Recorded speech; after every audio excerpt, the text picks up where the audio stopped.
Baiklah, Assalamualaikum warahmatullahi wabarakatuh. Sebelumnya, perkenalkan saya Rizky Ratna Wulan. Dalam video ini, saya akan membuat pemrograman untuk memenuhi ujian akhir semester mata kuliah pemrograman komputer. Nah, di sini saya akan membuat pemrograman PBP, yaitu payback period, untuk menentukan kelayakan suatu investasi. Di sini kita mulai, yaitu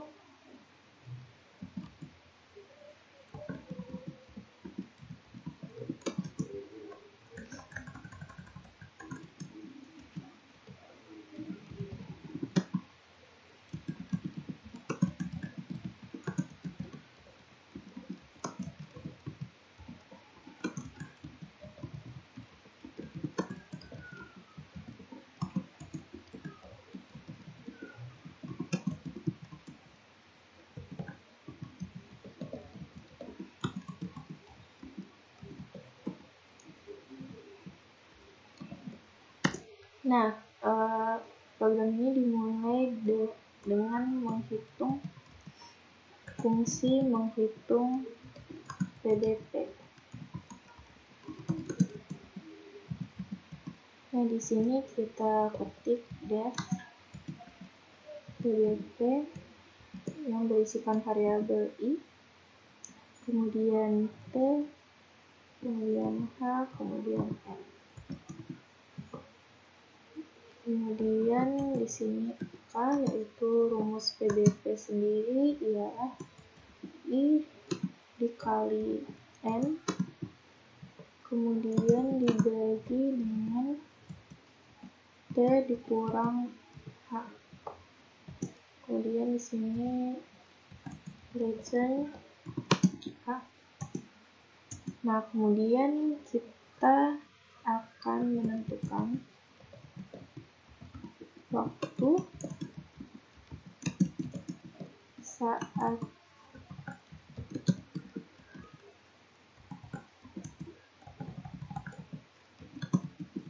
investasi tidak layak.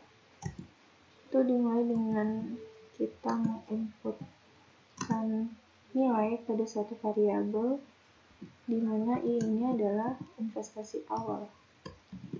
Ini integer, kemudian input, kemudian kita ketik, masukkan investasi awal. Kemudian ada variabel n, itu dimana kita memasukkan rencana periode waktu pada investasinya. Input, kemudian masukkan rencana periode waktu investasi. Nah, rencana periode waktu ini dalam tahun nilainya. Kemudian ada T, yaitu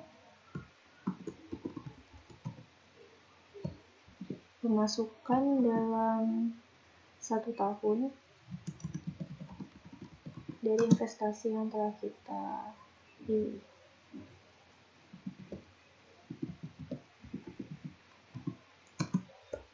Ini dalam waktu 1 tahun.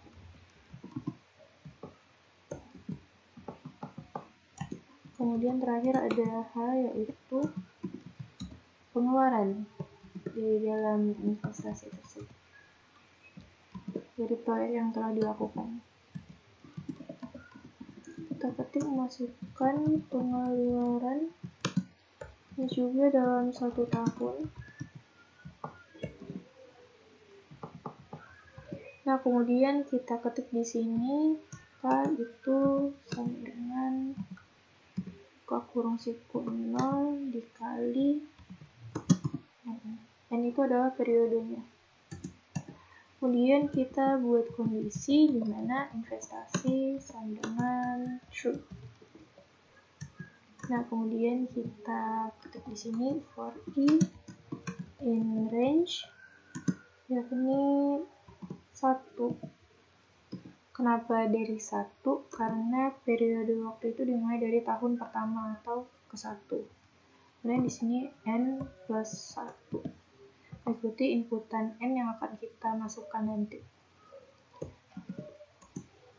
Kemudian di sini k buka kurung siku i dikurang 1. Kenapa i dikurang 1?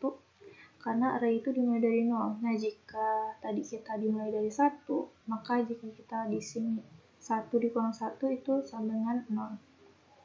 Maka k itu i dikurang 1.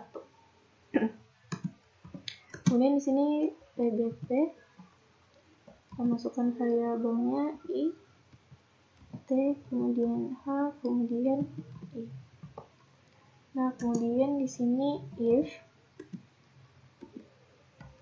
k itu sama i dikurang 1 juga lebih dari n atau k dikurang 1 kurang dari 0 itu investasi false. Nah, kenapa jika k lebih dari n atau k kurang dari 0 investasi tersebut false? Itu karena ketetapan dari untuk menentukan kelayakan investasi yakni k itu akan layak jika kurang dari sama dengan n periodenya. Nah, di sini juga ada k kurang dari 0 itu hasilnya kita tahu bilangan kurang dari 0 itu ada negatif, maka investasi tersebut false juga. Nah, kemudian di sini kita ketik break agar kita tidak memprint semua listnya. Kemudian di sini kita tulis if untuk membuat keputusan investasi tersebut akan layak atau tidak. Itu dari kondisi yang telah kita buat tadi. Di mana investasi tadi true, itu akan di-print investasi tersebut layak. Nah, jika tidak, kita ketik di sini else, kita print investasi tidak layak. Di mana else ini itu ada kondisi tadi di mana investasi tersebut false. Jadi akan terprint investasi tersebut tidak layak. Nah, setelah selesai kita run programnya, kita masukkan investasi. Di sini saya ada contoh sebuah kontrakan di mana investasi awalnya itu 240 juta. Kemudian rencana periodenya itu adalah 8 tahun dan pemasukan per tahunnya itu adalah 288 juta dan pengeluarannya sendiri adalah 3 juta per tahun. Nah, setelah kita enter, ini diketahui investasi yang saya sebutkan contohnya barusan itu adalah layak. Jadi dari program ini kita dapat menentukan apakah rencana investasi yang kita lakukan nanti itu akan layak atau tidak layak. Kita juga akan coba untuk membuat pembanding itu dari investasi awalnya 300 juta, kemudian periode waktunya ada 12 tahun, pemasukannya itu 120 juta per tahun, pengeluarannya kita misalkan di sini 6. Nah, setelah kita enter atau kita cari hasilnya itu investasi yang saya misalkan barusan itu tidak layak. Dari sini terbukti bahwa program ini dapat membantu kita untuk memutuskan akan berinvestasi pada suatu proyek tersebut atau tidak. Mungkin sekian dari saya. Mohon maaf apabila ada salah kata atau keliru dalam penjelasan. Saya akhiri. Assalamualaikum warahmatullahi wabarakatuh.